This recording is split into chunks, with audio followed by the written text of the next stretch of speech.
அப்பா, தெரிஞ்சுதான் செய்யறேன்னு அன்னைக்கு திமிர்ல சொன்ன தப்பு. தெரியாம செஞ்சுட்ட. அதுக்காக நீங்க என்ன மன்னிக்க வேண்டாம். என்னங்க ஏன் பேசாம இருக்கீங்க? அழைச்சுக்கிட்டு வா. எங்கங்க? லேடி டாக்டர் கிட்ட. அவ கருவை கலைச்சாகணும். வேண்டாப்பா, என் கருவை கலைச்சிக்க நான் விரும்பல. அப்போ அந்த பாவ சின்னத்தை பெத்தெடுத்து பழிச்சொல்லுக்கு ஆளாக போறியா? அந்த வஞ்சகை என்ன மோசம் பண்ணினதுக்கு என் வயித்துல இருக்கிற குழந்தை என்னப்பா செய்யும்? அத நான் நல்லபடியா பெத்தெடுக்க போறேன். வக்கீல் தயாநிதியோட பேரன்தான் என் பிள்ளைன்னு நிரூபிக்க போறேன். அப்பாவி பெண்களுக்கு ஆசை காட்டி மோசம் பண்ணி கடைசியில கைவிடுற அயோக்கியனுங்களுக்கு சரியான பா கொடுக்க போறேன். மரியாதையா நான் சொல்றது கேளு. நீங்க என்ன சொன்னாலும் சரி, என் கருவை மட்டும் நான் கலைச்சுக்க மாட்டேன். இது உறுதி. வீதியில் நடந்து போறதுக்கு உனக்கு வெக்கமா இருக்காதா? வெக்கங்கிறது மானத்துக்குள்ள மறைஞ்சிருக்குப்பா. அந்த மானமே போனதுக்கு அப்புறம் வெக்க என்ன வேண்டி இருக்கு? வேசின்னு சொல்லி வீதியில 1000 பேர் என் மேல கல் வீசினாலும் என்ன காப்பாத்த ஒரு ஈசநாதர் வரமாட்டாரா? சாவித்ரி, உன் பொண்ணு என்ன தலகுனிய வச்சுட்டா. அவளால் நான் அவமானப்பட்டது போதும். இந்த பொண்ணையாவது நல்லபடியா கரை சேர்க்கணுமே. அந்த கடமைக்காகத்தான் இன்னும் உயிரை வச்சுக்கிட்டு இருக்கு. நீயாவது அவகிட்ட சொல்லி டாக்டர் கிட்ட. அப்பா, நீங்க இப்ப நீ டாக்டர் கிட்ட வர போறியா இல்லையா? வரமாட்டேன். வரமாட்டேன்? மாட்டேன். உன்னை வெளியே வச்சிருக்கிறது ஆபத்து. அப்பா நான் கூப்பிடுறேன்.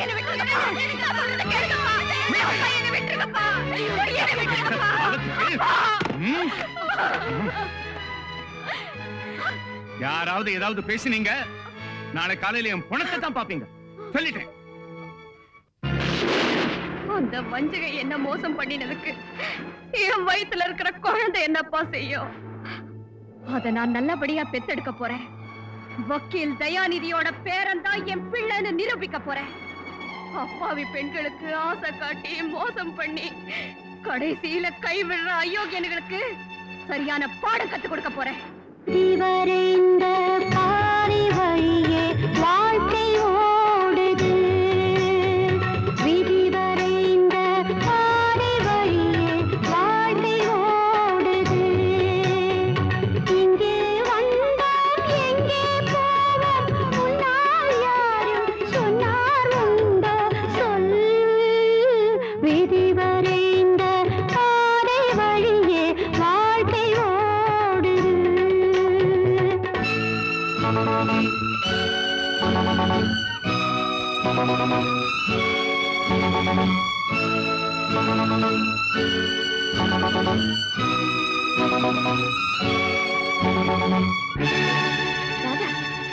மேகலா, என்ன இந்த மழையில?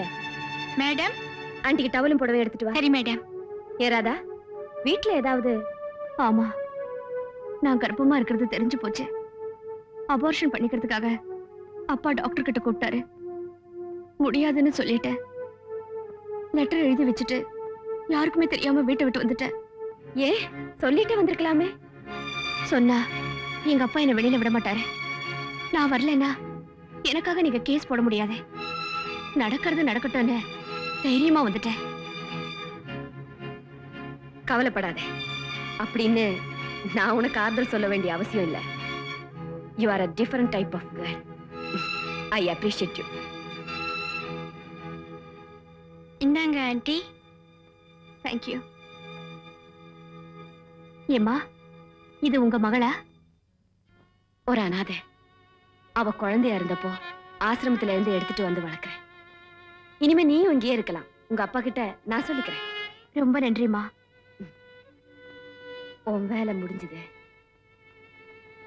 என் வேலை ஆரம்பம். கட்சிக்காரராகிய ராதாவை காதலித்தீர்கள். அவள் கர்ப்பமடைவதற்கு காரணமாக இருந்துவிட்டு இப்பொழுது கல்யாணத்திற்கு மறுக்கிறீர்கள். அதனால் என் கட்சிக்காரர் நியாயம் கூறி நீதிமன்றத்திற்கு இப்போ முடிவு செய்துள்ளார். இந்த நோட்டீஸ் கண்ட ஒரு வாரத்திற்குள் உங்களிடமிருந்து தகுந்த பதில் வராவிட்டால் உங்களுக்கு எதிராக என் கட்சிக்காரர் சார்பாக வழக்கு தொடரப்படும். J Shakuntala MA LLB. வக்கீல் நோட்டீஸ் அனுப்பிச்சிருக்கிறா. எல்லா மாடுமே முட்டாதுன்னு நினைச்சு முட்டாள்தனமா நடந்துகிட்டியே, இப்ப முட்டிடுச்சு பாத்தியா? இல்ல டாடி, உன்னை எனக்கு தெரியும். என்னங்க, அந்த பொண்ணே ராஜாவுக்கு நடக்காது. ராதாவுக்கு என் மகனுக்கு எந்த விதமான தொடர்பு இல்லை நிரூபிச்சு காட்டுறேன். சகுந்தலா, பிள்ளைக்காக அப்பா ஆஜராக மாட்டாருங்கிற தைரியத்துல தானே நீ நோட்டீஸ் விட்டுருக்க. நானே வாதாடுறேன். ஒரே நாள் ஆர்குமெண்ட்ல நீ உன் கேஸ வித்ரா பண்ணும்படியா செய்யல, நான் டைகர் தயாநிதி இல்ல.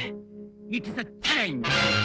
ஆமா, விஸ்வநாதன் பொண்ணுக்கு எதிரா அந்த பையன் சார்பில் யார் ஆஜரா போறது? அப்பாவே பிள்ளைக்காக ஆஜராக போறாரு. ஆமா, அது எதுல போய் முடியும்? சட்டத்துல இருக்கிற சந்து பொந்து இண்டு இடுக்கெல்லாம் தயாநிதிக்கு அத்துப்படியாச்சே, விடுவாரா மனுஷன்? ஓஹோ, வேற வக்கீல வச்சா சவுந்தரா தேவியை ஜெயிக்க முடியாதுதான் அவரே ஆஜராகிறாரோ? தயாநிதியோட சகுந்தலா தேவி மோதுறது இதுதான் முத தடவை. இந்த கேஸோட அந்த அம்மா மவுசு குறையத்தான் போகுது. புலியும் சிங்கமும் போராட போகுது. கொஞ்ச நாளைக்கு கோர்ட் அமக்களமா இருக்கும். நமக்கெல்லாம் நல்லா பொழுது போகும்.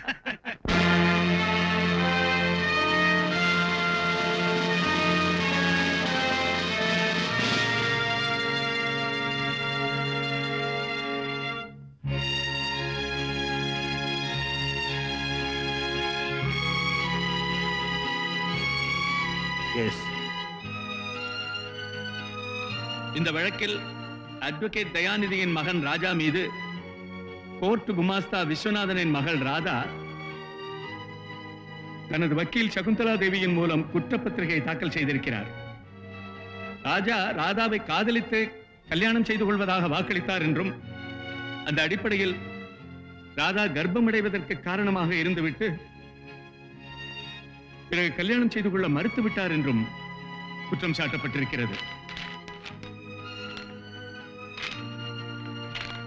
Yes, you can proceed with the case.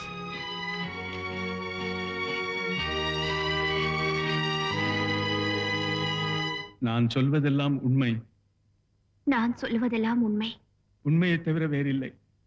உண்மையை தவிர வேறில்லை.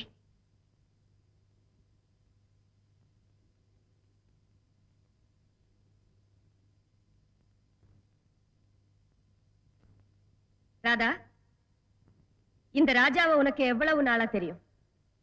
எப்படி உங்க ரெண்டு பேருக்கும் பழக்கம் ஏற்பட்டுச்சு?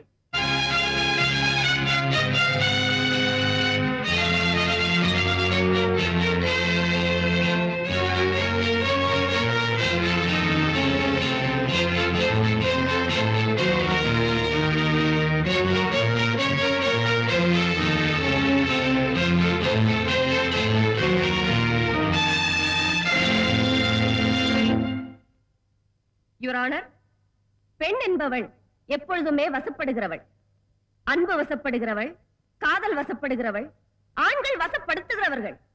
எந்த பெண்ணும் எந்த ஆணையும் வலை வீசி வளைத்து பிடித்து காதலிப்பதில்லை. காதலிக்கப்பட்ட பெண்கள் அதை நினைத்து ஏங்குவதுண்டு. ஆனால் அலைந்து திரிந்து காதலிப்பவர்கள் ஆண்கள் தான்.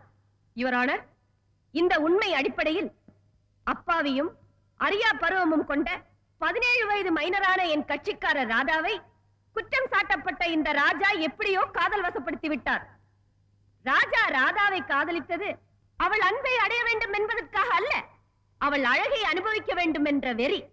அந்த காம வெறிக்கு காதலின் பெயராலும் கல்யாண நம்பிக்கையாலும் என் கட்சிக்காரர் ராதா பலியானாள். யுவர் ஆனர், காதல் வேறு, காமம் வேறு.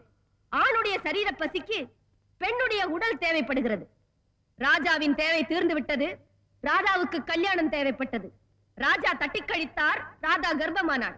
ராஜா கல்யாணத்திற்கு மறுத்துவிட்டார். ராதா பெற்றோரால் வெறுத்து ஒதுக்கப்பட்டாள்.